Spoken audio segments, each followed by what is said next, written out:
मेरा नाम अलख नारायण है। मैं वाराणसी ज़िले के छोलापुर ब्लॉक में बाबतपुर नियार गांव का रहने वाला हूं। मैं हिंदू इंटर कॉलेज नगीना मुरादाबाद के पास कॉलेज में कटाई और बुनाई पढ़ाता था, लेकिन बिनवा जी की पदयात्रा आई तो हम उसे छोड़कर पूरे उत्तर प्रदेश उत्तराखंड की पदयात्रा भूला नगर में किया।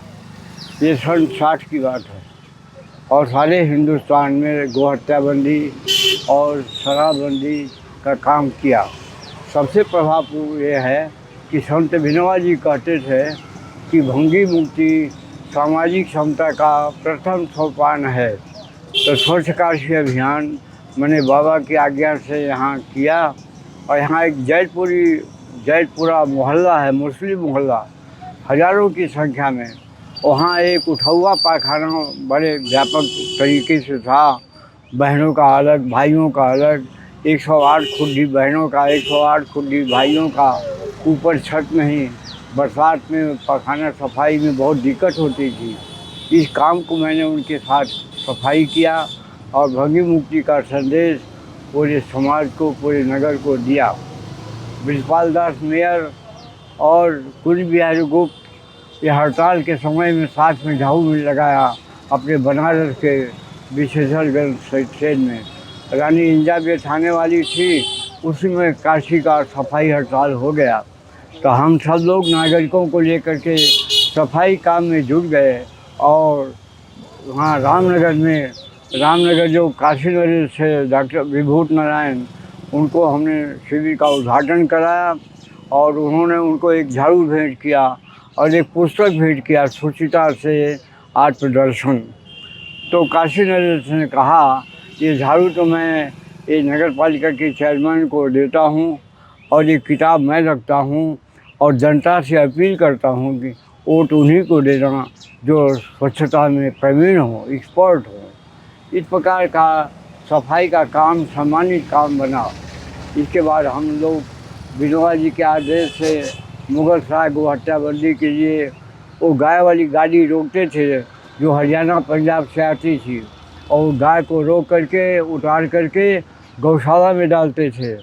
फिर बाबा ने आह्वान किया और हम लोग बम्बई के कत्ल खाने पर चले गए वहाँ 1982 में, और 15 साल अखंड सत्याग्रह चले।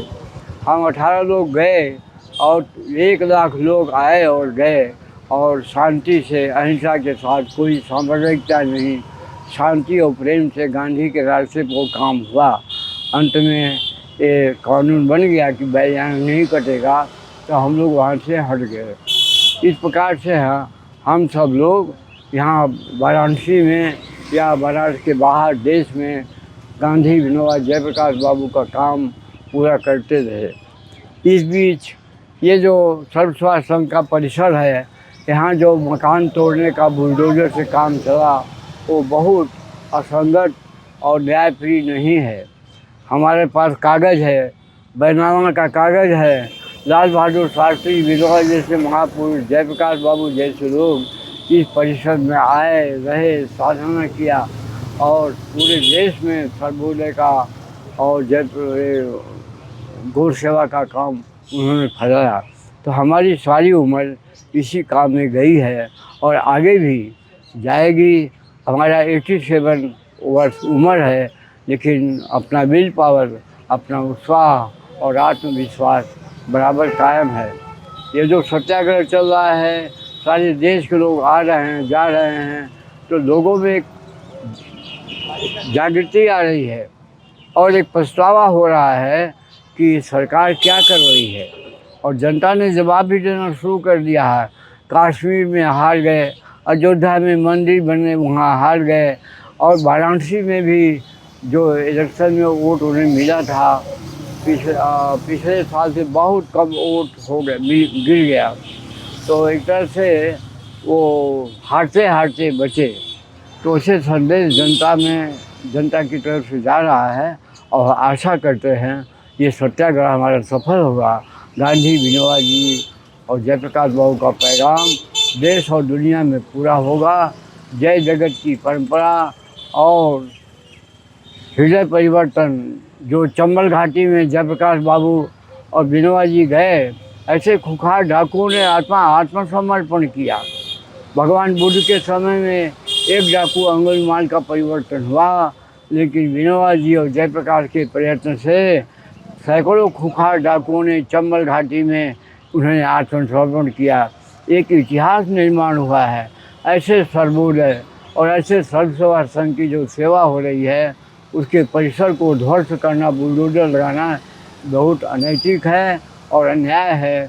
हम भगवान के दरबार में, जनता के दरबार में ये अहिंसक सत्याग्रह चला रहे हैं ताकि इस सरकार को अकल आए और हमारा परिसर हमें वापस करे।